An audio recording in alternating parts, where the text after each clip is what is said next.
Hi, welcome back. So I'm here with my friend Shari, and Shari actually was diagnosed with breast cancer. I think it was last August, right? And I just wanted Shari to share a little bit of her story because it's a little bit unusual. One, it's a very happy story. It's a very good luck story, and it's not always what everybody gets to hear. But I think there's also a lot of really important points in it about things that we should know about and things we should be aware of, such as mammograms and timing and how quickly things can change and how quickly things can grow and move. And actually how we can navigate through the process a little bit faster, knowing what Shari now knows. Yeah. So, with that, just really quickly, can you tell me how you found out you had breast cancer? What happened? Yeah, I, was never the girl that did the things you're supposed to do. I didn't do breast exams, and one day I was in the shower washing and literally felt a lump. I have cysts under my arms sometimes that are nothing, and so in my head I thought maybe that's what it is. I waited a few days and it didn't go away, and something nagged at me, and I called my gynecologist, and she said, okay, then don't come to me, I'm going to feel it, and I'm going to tell you it's a lump. So go to, and she gave me the name of a breast surgeon, who unfortunately I happen to know because of other friends, and went to him and took all my prior mammograms and sonograms because I had a history, not a history of breast cancer, but just a history of having them. And he sort of, started with the sonogram, looked at it, and it was very stealth. That's the word he used. It wasn't obvious. It wasn't, it didn't jump out, and he didn't pull the scanner off and say, it's oh my cancer. God, you have breast right, cancer. not at all. He said, the resident and his assistant, all three were like, yeah, I don't know. So they did a biopsy right then and there. Not a lot of fun. It was at 2 o'clock on a Wednesday, and by 5 o'clock he called me and said, results are back, and they're saying it's cancer. And wow. So you had 3 hours. 3 hours to mull it over and get ready for this phone call that you still don't think when you get the phone call that that's, you're like, oh, it'll be fine, and it wasn't. And he said, what are you doing tomorrow? And you said, you tell me, what am I doing tomorrow? Yeah. And he said, you're at my office at 9 o'clock. So I showed up at his office the next day, and he was amazing, thank goodness. Put me through, I had a core biopsy, I had another sonogram, he scheduled an MRI for the same day. So by about 2 or 3 o'clock that day, I knew as much as we could know at that point about it. He compared the MRI to my last mammogram, which was in February. So this is from February to July. In February, there was nothing there, nothing. And here we are in July, and it was, from what he could see on the MRI, probably a stage 2. So, he praised my doctor immediately for sending me straight to him versus going to her and do what the general steps are, which would be you would, schedule an appointment that's going to take a couple of weeks, and then you schedule a mammogram, and that might take 2-3 weeks. They might speed it up if you have a lump, but you never know. And then you're talking 6 weeks down the road, and things can happen pretty dramatically in a 6-week period. Well, clearly, if you went from, nothing on a mammogram to 5 months later feeling a lump, that turned out to be stage 2. Right. And by the way, the day before I felt this lump, it wasn't there. Literally, it happened that fast. And I asked the doctor, is that just me? And he said, no. He said that day it decided to show itself.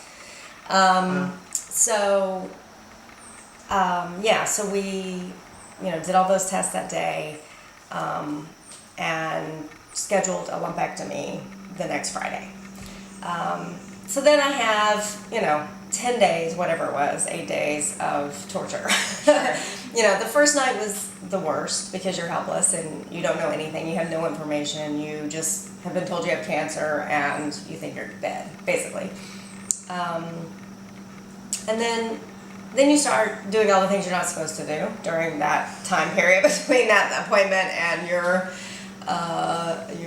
lumpectomy, which is, go on the internet and talk to friends and find the worst possible stories and scenarios that you can possibly find to fuel your fears, yes. No, you're not supposed to, but you still do. And, the reality of that time period was I started trying to be very realistic with myself about a mastectomy and knowing my personality and talking to different people about it, because at this point I didn't know what was going to happen when the lump came out or what was going to be left, but I wanted to think about the realities of me doing that and the peace of mind for me. For me, yeah. Some people don't have the choice. I didn't know if I was going to have the choice, but I wanted to at least go there. Put it on the table. Yeah, put it on the table in my head. So we went back for the results after the lumpectomy, which wasn't that bad. It was what it was. The results are, 7-10 days after that, and I don't know what I was expecting when I walked in. I think in your dream scenario, you walk in and they're going to be like, "Here, you're all good. Go on. You're great. Yeah, see you in 6 months. Fine. Right. It's all good." And he said, "Your margins aren't clear." And the margins are the parts of the tissue that were around the tumor, right? Exactly. So the tissue that surrounds the tumor. So you take out the tumor, and then the tissue around, they test to see if there are cells left. So in my case, 3/4 of the tissue around still had cells in it. Cancer cells. Yeah, right. And it was microscopic, but They're there. They're there, right. So great. So you've gone through the surgery room And there's it's still still there. cancer cells. That's right. So, there's many different courses you can do at that point. You can go back in and clear the margins and do radiation. That's very effective. Or you can have a mastectomy. It depends. You and your doctor work it out. You and yourself work it out. Your husband. Your husband, whatever, exactly. For me, at that moment when he said your margins aren't clear, I just sort of spontaneously said, I want to have a mastectomy. And he said, "You know what, I don't blame you. I can't make this decision for you," which Right. I really wanted him to say, "This is what you need to do," and they don't. I mean, in some cases, of course, they do, but mine wasn't. It wasn't cut and dry. It was a little more. What are your tolerances for this? What would make you sleep at night? What is the best alternative for you? And so I decided to do it. So that was, I guess, the beginning of September. So the beginning of October 1st, actually, a year ago, I had the mastectomy. And it was very funny because my friend Allison was at the hospital afterwards, and the television was on, and they had lit the White House up pink that night, and she leaned down and said, "Shari, they lit up the White House for you tonight." I said, "Oh, wasn't that nice of them?" Yeah. Of course they Yeah, did. it brought a laugh. Actually, it was Good. good. But anyway, so they did my mastectomy, and they start reconstruction at the same. Both of the doctors are in. At the surgery same time. So Mhm. at the same time they perform the mastectomy, they start laying the groundwork for the reconstruction. Yeah, between the appointment that I made the decision with the surgeon, I met with a plastic surgeon, and a lot of times they work together often, and this one did. So I met with him and talked about all the different options for reconstruction, which we don't have really time here to go through. Then there's way more than Any of us could have any ever of us imagined. could, yes, again, But it's information. good to know there's a lot out there that Yeah. we could go for, right? Information that, I hope nobody ever has to know, but It's out there. they're there. And we have lots of options. Yeah, exactly. And do you So- feel, after having a double mastectomy, do you feel different other than the fear is gone? Is there anything, because I know people feel like, oh, I don't feel like a woman, or I don't, or I feel more, or I any don't difference? at all. I know people Okay. that do. I know people that, I've talked to that were just dead set against not having the mastectomy. They wanted their own breasts. They wanted, it wasn't even a thought for me. The one thing, it's funny now, I'm a year out, and of course there were millions of glitches along the way with me because it never goes simple. Nothing health-wise, just one of the options is you get to keep the option to keep your nipples if you want to, and if they don't have cancer cells. So they tested mine in surgery. There was no cancer cells. When it came back after pathology, there were cancer cells. Oh my gosh. So the irony of me having a mastectomy is I probably would have ended up having a mastectomy regardless on the left side, because the It just cancer kinda cells kept went coming. all the way to my Right. nipple. Wow. So they would have kept trying to clear the margins, and they wouldn't have would been never. able to. That's right. Okay. So I probably would have ended up in the same place that I did. So Wow. I kind of cut to the chase on that. But anyway, they couldn't save this nipple, so they took it off. Fine, and they actually made a nipple, and I'm telling you, I'm not just saying this because it's on me. You would never know. I mean, right. they make it out of tissue. This doctor, they make it different ways. With this doctor, did it literally with scar tissue from my incision. They tattoo. This It is matches. amazing. It matches the other one. These are the times where I'm like so grateful for all the women who've come before us. Oh yes. Right? That like all the things that have been done for Yes. us to get to where we are today. Yeah, I mean, they've they've come a dramatic.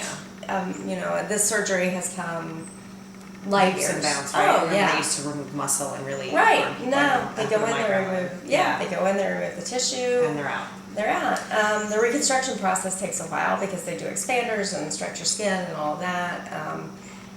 But you know, at the end of it, I would say the only thing that is, when I say disappointing, let me base this with I'm alive. Yeah. So that's. It's a very happy story. All Yes, I things didn't right? have chemo. I didn't need the radiation because I chose the mastectomy. I have a very different story from Many people. Many people.